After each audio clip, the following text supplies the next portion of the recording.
So we called a special session of the Florida Legislature in part to focus on immigration enforcement and to assist the Trump administration in this historic effort to finally have enforcement of immigration laws and secure our country once and for all. The legislature did not want to do it. They said it was premature, but they did come in today and gavelled in on their session on immigration. I believe special sessions should be used sparingly. They should not be stunts designed to generate headlines.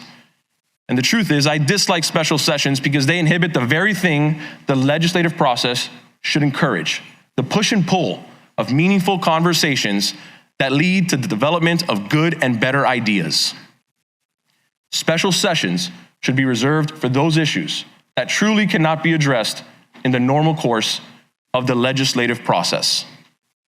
Most of the issues raised in the proclamation for special session A simply do not meet that threshold. Session is only weeks away. We have the opportunity to move both expeditiously and thoughtfully.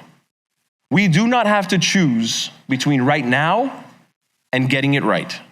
We had a series of very, very strong proposals. While they included some of the things we said, most of the stuff that's really going to be meaningful was not in the proposal put forward by leaders of the Florida Legislature, the Republican leaders. You have to have a requirement that state and local entities actively cooperate with immigration enforcement federally. Otherwise, none of this stuff is going to amount to much. They gutted the interior enforcement provisions that we had, where we're all working in unison. It's not enough to just say we're not a sanctuary state, which we're not. It's not enough to just say we don't have sanctuary cities, which we don't.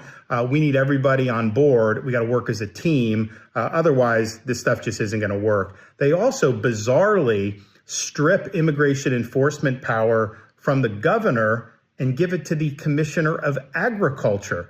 But agriculture has not exactly been known for immigration enforcement. So it's almost like the fox guarding the hen house. It was bizarre. I think it was more a sop to folks who want cheap labor. That is totally bad policy. That can't happen. They also bizarrely didn't include things we know needs to happen. It should be a crime for an illegal alien to register to vote. We've been trying to do this for years. Now's the time to do it. They did not include that in their proposal, which was very disappointing. And then we also need to crack down on illegal alien gangs. We had very strong provisions to do that. That was not in what the legislative leaders proposed. Now, they've named this bill the Trump Act, but that's a misnomer because President Trump's been very strong coming out of the gate on immigration enforcement. He wants to solve this problem once and for all. The bill they did is more window dressing. It is not going to solve the problem. We're not here for theatrics. We're not here to do messaging bills.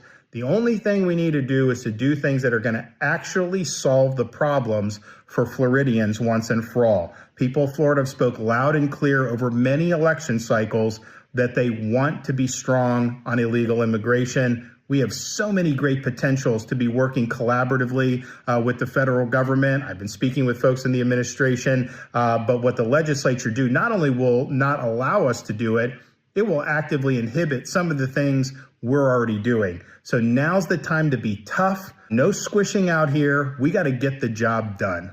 President Albrecht and I stated in our letter that we wanted to wait until President Trump was inaugurated, and he was.